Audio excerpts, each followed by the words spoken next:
Okay, hey boys and girls, I'm in the Bat Cave today because on my walk outside it was too cold, and I wasn't dressed appropriately. But I am happy to report that man, I sent out 11 Christmas cards for the first time in it's been a long time. I spent a lot of Christmases in rehab for the last 5 years. Okay, this is Daily Reflections. This is a book of reflections by AA members for AA members. Honesty with newcomers, December 18th. Tell him exactly what happened to you. Stress the spiritual feature freely. Alcoholics Anonymous, page 93. The marvel of AA is that I tell only what happened to me. I don't waste time offering advice to potential newcomers, for if advice worked, nobody would get to AA. All I have to do is show what has brought me sobriety and what has changed my life. If I fail to stress the spiritual feature of AA's program, I am being dishonest. The newcomers should not be given a false impression of sobriety. I am sober only through the grace of my higher power, and that makes it possible for me to share with others. Now, you know, I'm kind of on step 12 now, where I'm trying to, after having a spiritual awakening of going through the steps, and going through the steps has changed me. I'm not arrogant, I'm not cocky.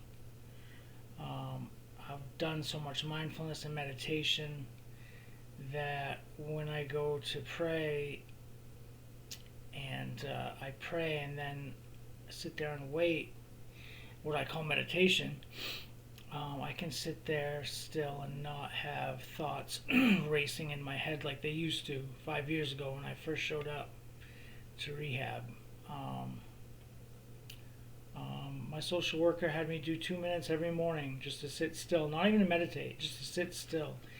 And I started to get some awareness around me about what was really going on. I was going through life so fast, like it was something I had to get done, and like I finally came to the point many times in the last 5 years in detoxes and rehabs where I just had to sit still for a while, sometimes long whiles, and focus on my breath. And it's nice to have peace. It's nice to have peace now. Like, I was a restless soul my whole life, and I'm glad I went through this process. In group last night through the VA, the group leader asked what we were grateful for, and you know, I told them I can remember a year ago when I went into detox and I had scabs on my neck, so I couldn't stop itching, and I would drive my fingernails right through my skin on my legs and my neck, and it would just tear them open. Even if I was good about it, covered them up in my sleep, I'd still tear through them. And I'm grateful. Like, I don't like very simple things. Like, my dad told me a long time ago when I needed some money, maybe or maybe not, to get out of jail. He told me, when you can't have what you want, it's time to start wanting what you have. And I really didn't get it back then, but I remember that now. Um, how I wake up now, and I'm a lot more grateful. 14 months clean, and it's not great. It's not rainbow farts and unicorns and gummy bears. It's a lot of lonely nights, a lot of missing my family, but I still communicate with them. And I still get my son on the weekends now. So I'm grateful. I have a car, I have a house that I live in by myself, and it can be very lonely, but it's it's better than being with a bunch of people being effed up all the time, being out of my mind, like. And I was just talking to a friend the other day, and I was so glad that her and her boyfriend are clean. I couldn't believe it because I knew them in my addiction. And man, my friend has 18 months, and like he saved my life a couple times. He's a younger guy, and we both had a friend that was in his 50s, dear friend. He's much closer to this friend, but he overdosed and died. And you know, I was so glad that me and him and that guy that overdosed, his sisters are clean to this day. So I'm really grateful. Like out of the blue, I found my friends that know a lot about me and know a lot more about me than I wish they did, because it's really embarrassing. But I used to lie all the time because of embarrassment, but now I'm drawn to spirituality and some of religion because of the light and the truth. I'm a big believer in the truth. My mom always used to say the truth will set you free. I was so embarrassed that I felt like I had to lie, and who could blame me for lying? And didn't everybody lie? And I did it in very clever and cunning ways, so it looked like I was very honest all the time, but really I was just manipulating, people to get through the day, get what I wanted, whatever. Um, so now, one thing I had a conversation with my sister 2 months ago, and she came in 2016, and pulled me out of a trap house and tried to get me help. And I went to the VA, and they were gonna have to send me a couple states away, and I was not. It might as well have been a million miles away. And she tried then. She contacted me, and I kept on going in and out of addiction. And I was talking to her 2 months ago, and I was telling her, like, the best thing you can do for addicts is to, like, cut them off completely and tell them when they're ready to get their life back that you can come back into their life. But as long as they're using, you can't have anything to do with them. And I told her that, and she's like, oh, I'm really glad you said that. She's like, because I talked to a couple of my friends that had addicts in their lives, and they said that was the best thing to do. Just let you do your life until you want to come back. And gratefully, like, my sister came through in a big way and helped me out when I wanted to get clean. So it's very lucky. But my friend the other day, she relapsed a couple times, even though she's with my friend who's very serious about his recovery. They're together, and she ended up messing up. But I was like, you know what? I don't blame anybody for using. I don't blame anybody for relapsing. This is a very hard thing to do.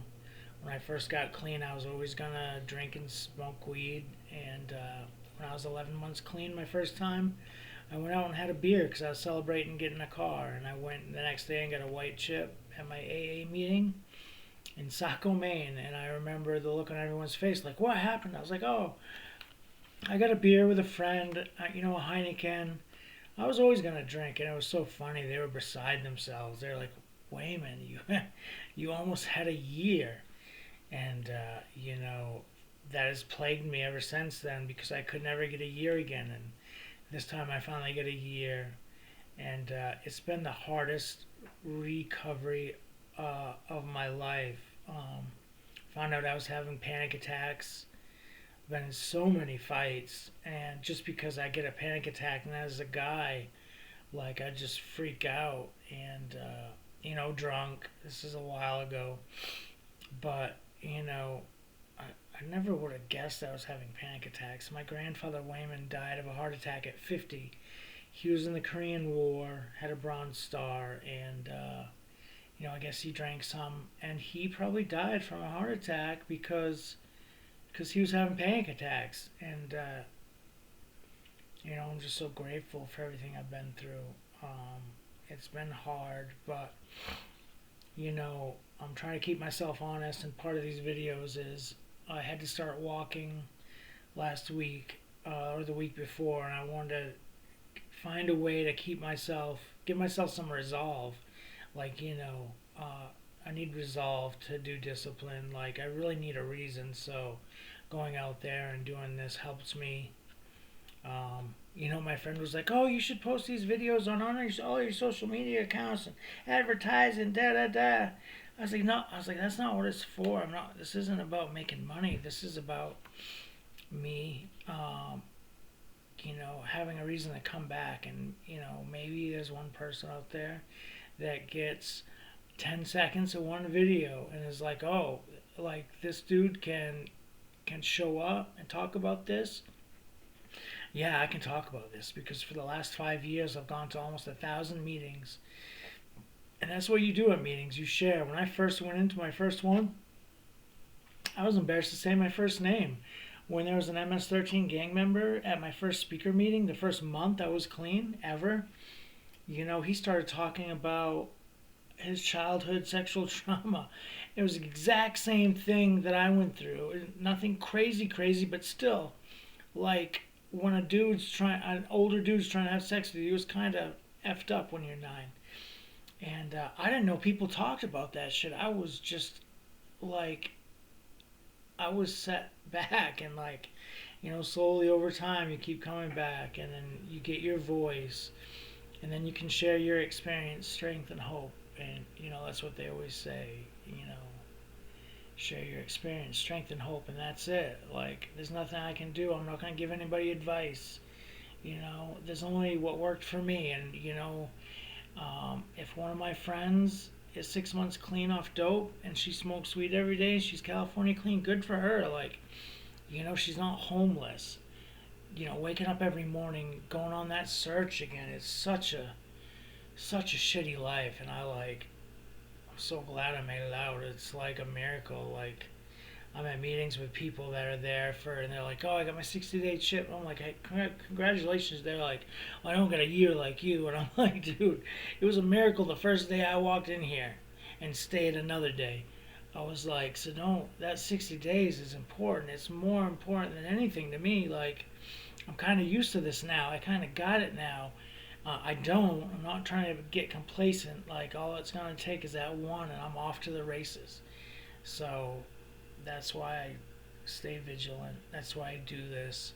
I try not to place weight on how much clean time somebody has. Like, I just want to keep doing the right thing, getting up every day and being clean. So, yeah, like, if you're struggling right now and you're trying to find a way to stay clean, you can reach out in the comment section. I'll write you. I don't have a lot going on. Uh, I am walking now, drinking more water, and doing the right thing. So, one big thing I'm doing every day is writing. So this helps with my writing. I like music. I like playing the piano, the keyboard. So anything to help me get a little bit more spiritual. Um, so yeah, if you need any help, reach out. Loves you.